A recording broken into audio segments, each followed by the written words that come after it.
place, a hilltop in New Jersey. The setting, giant antennas like monstrous eyes and ears, straining, watching, waiting. Inside the control station, a team of specialists with ultra-sensitive electronic equipment, ready to probe the vast reaches of the sky. These men are waiting for the climax of a dramatic experiment they've been working on for many months in collaboration with the National Aeronautics and Space Administration, an experiment known by its code name as Project Echo. Men like Luke Lowry here, Dick Klon, Bill Snell, and Bill Jakes, project engineer, all scientists with the Bell Telephone Laboratories. In a few minutes, if things go right, Holmdel will communicate by telephone in a brand new way, by routing the call through outer space to Goldstone, California, 2,300 miles away, where scientists of the Jet Propulsion Lab are waiting. This call will be bounced off a man-made satellite. If it works, it will be the first time voice has traveled from the Earth up to a man-made moon and back to Earth again. This is the satellite, a huge empty balloon, here shown while still in its hangar. The inflated balloon is 10 stories high, made of a strong, new, aluminized plastic. Strong, yet only half as thick as the cellophane around a package of cigarettes. Its aluminum coating gives it nearly 100% reflectivity.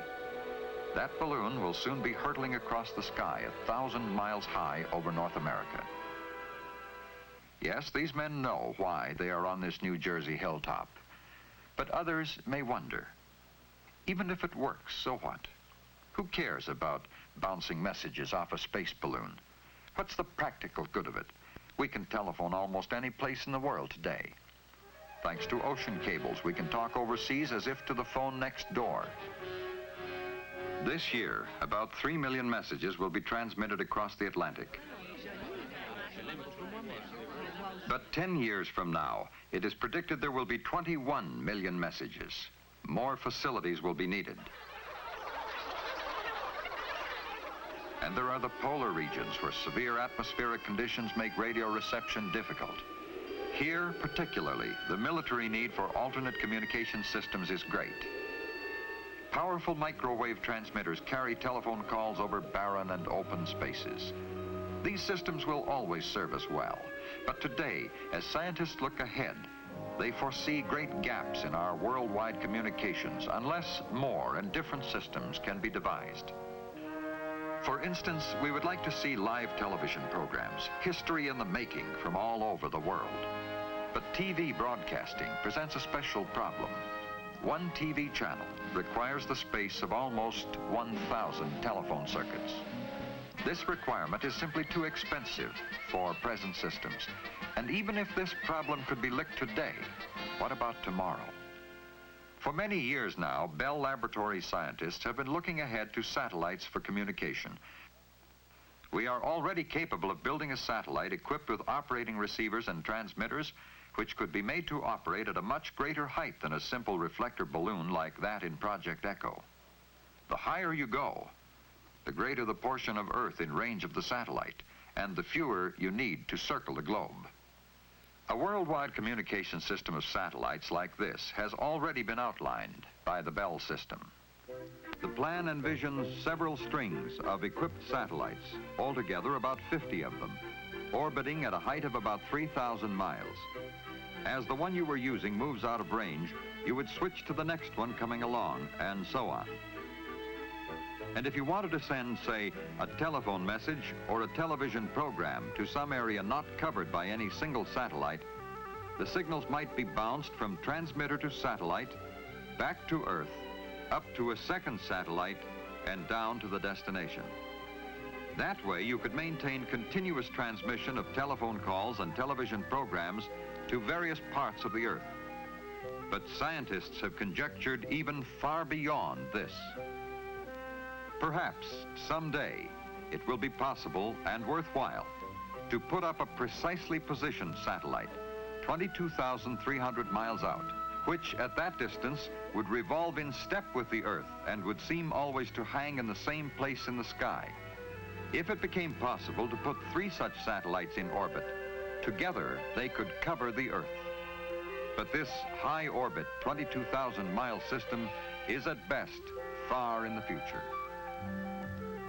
As scientists wait in New Jersey and California, today's experimental balloon satellite, the pioneer of worldwide space communications, is already up in the sky, 1,000 miles high, on its first 2-hour orbit around the Earth, hurtling through the vacuum of outer space, ready to relay telephone signals between powerful transmitters and receivers as far apart as New Jersey and California.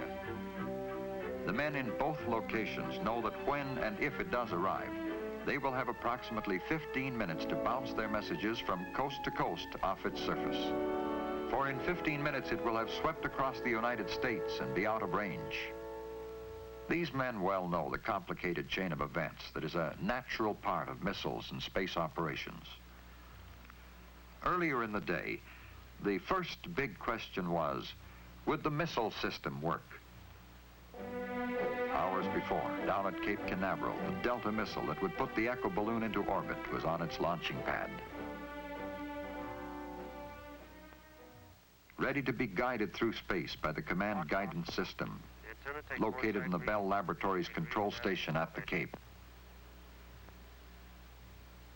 Mode control switches. Less than a minute remains in the countdown. 13, 12, 11, 10, 9, 8, 7, 6, 5, 4, 3, 2, 1, 0.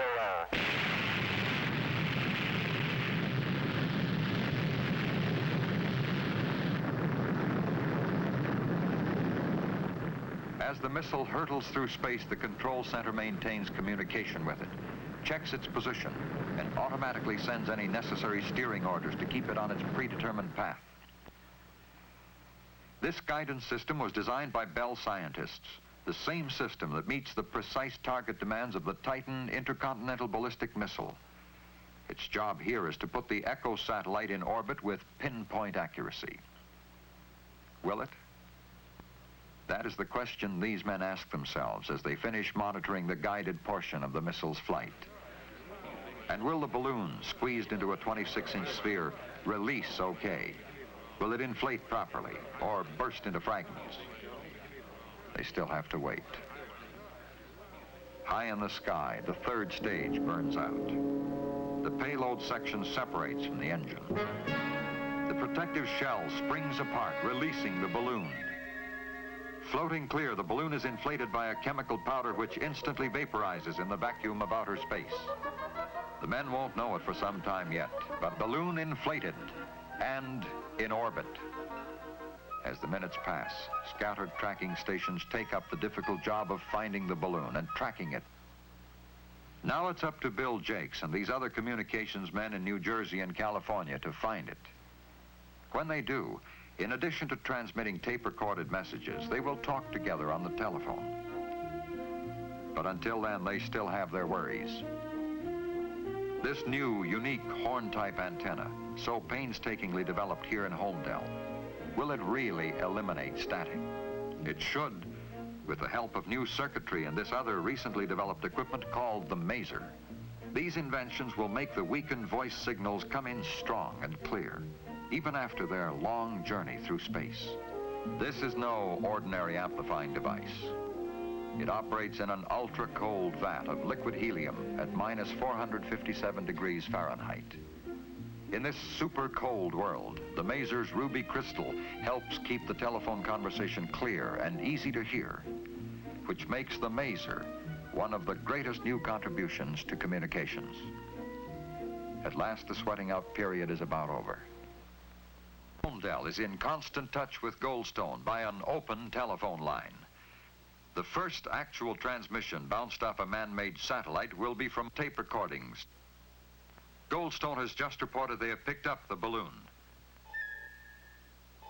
A pinpoint in the sky, 100 feet wide, 1,000 miles out in space.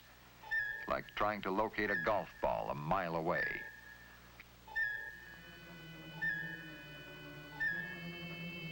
We have it now, Bill. Good. Let's hope we can keep it. The signal looks good, Luke.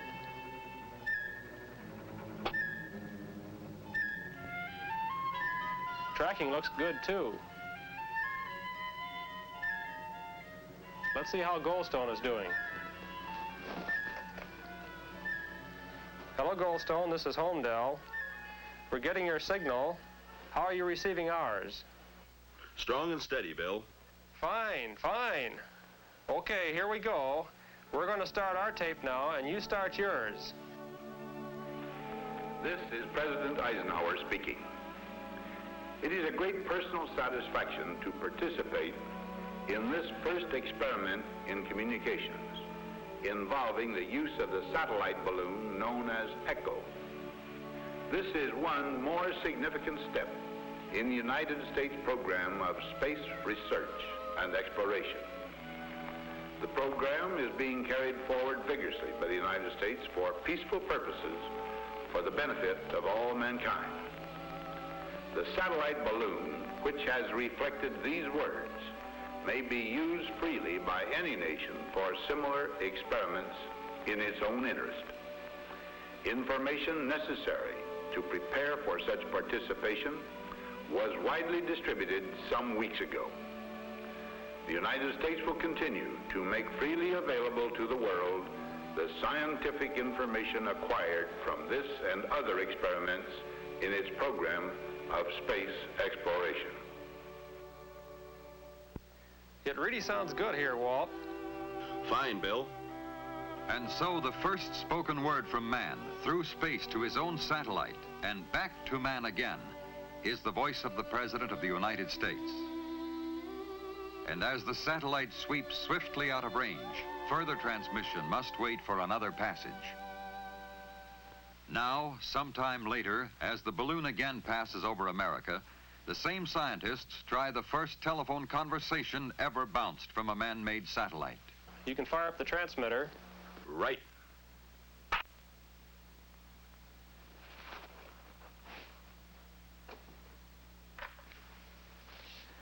Hello, Goldstone. This is Homedale calling. Calling Goldstone. How do you read me? Homedale, this is Goldstone. You're loud and clear, Bill. Oh, wonderful. Well, it looks like all the hard work was really worth it. A new, bold stride on a long road has been taken. The road to communications between ourselves and others overseas with the same variety and dependability we now enjoy anywhere in our own country. The balloon satellite of Project Echo is, of course, for experiment only. But it is an experiment that may result in a new intercontinental communications system. As these men of Bell Laboratories and Western Electric continue their round-the-clock program of research and development, they are determined to keep America well ahead in the field of communications. And today they are looking, as all humanity looks, to the vast potentials of outer space.